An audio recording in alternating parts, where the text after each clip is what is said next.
for Is it having recording? time for Yes, about it's 6 counting. brave participants, about 2 minutes or under, please. Come to the front during Melissa's share here. We want to acknowledge all of the connections that bring us together. Whether you have lost a loved one to suicide, you're here to support the incredibly important mission of mental health awareness, or you have been engaged in your own fight against suicide and fighting to stay alive.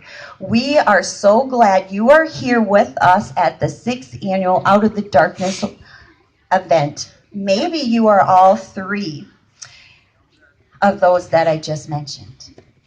Melissa, who has bravely volunteered to begin our open mic, as soon as she is done, we are going to say that phrase. Remember the one we talked about?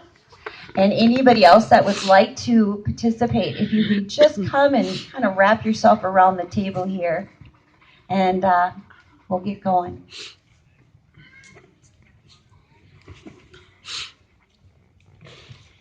This is my story. On April 6, 2011, I got the worst news possible. I had lost my best friend, Haley. Not only was she my best friend, she was a daughter, sister, student, friend, and so much more. I remember that day like it was yesterday. I was on the school bus when I got the news. I didn't believe it. I couldn't believe it. I was hysterical. I didn't understand why such a loving, outgoing, smart, talented girl would take her own life. It crushed every bit of my soul trying to understand what was going on with her. How she could have hurt so bad to take it that far. I didn't get it. I didn't want to. I wanted her back. I wanted her to talk to me, but it was too late. On April 6, 2011, exactly 6 months later, I made the choice to take my own life. It was a normal day for me. I woke up feeling depressed, anxious, suicidal, not really caring about anything. It was my mom's first day at her new job. Before leaving to work, she made me promise I wouldn't hurt myself or do anything to harm myself. I promised. Later on that day, I was feeling lower than usual. I had been suffering from depression for a while, but after losing Haley, I hit rock bottom. I decided to cut myself. I still didn't feel any better.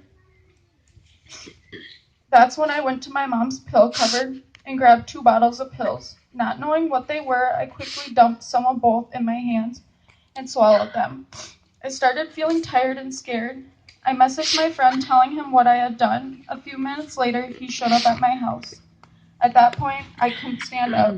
I couldn't even stay awake. He insisted on bringing me to the ER, but I begged him not to. I just wanted to go to sleep. I kept telling him I was fine.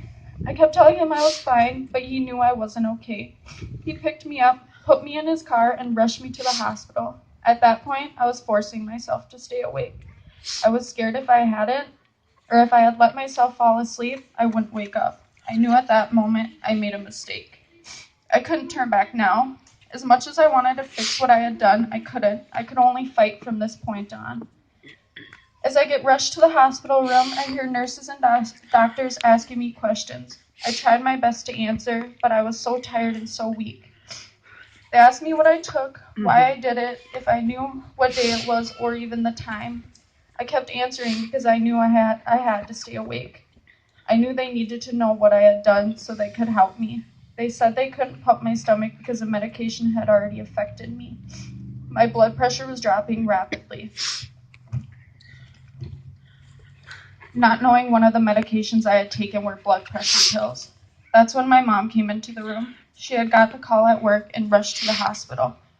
I could hear her asking the doctors and nurses what was going on and then turning to me asking me what I had done. I couldn't answer. All I could do is listen and think to myself, what had I done? That's when I heard the doctor tell my mom, we're not sure if she's going to make it. I was scared for my life. I didn't want this. I just wanted to feel better. I wanted the pain to end. I thought this was the only way out, but I was wrong. I didn't know if I was going to have a tomorrow. I didn't know if I was going to be able to say goodbye to my friends and family, but God gave me a second chance. I could have left this world too early. Missed my graduation, missed my nieces and nephews growing up, missed having a family of my own. I'm so blessed to be here today. That's why I want everyone to know nothing, and I mean nothing, is worth ending your life over. Your nights may feel long and lonely. You may feel depressed or sad, but things will get better. You will have better days. You can fight this illness. You can get through these trials. I love to help people suffering from mental illnesses because I know how it is. So please, if you feel this way, or if you know someone suffering, please reach out. I will always have an open ear. There is always someone who cares and is willing to help. Your story isn't over. It hurt me so much to see Haley go, and it took so long for my heart to start healing.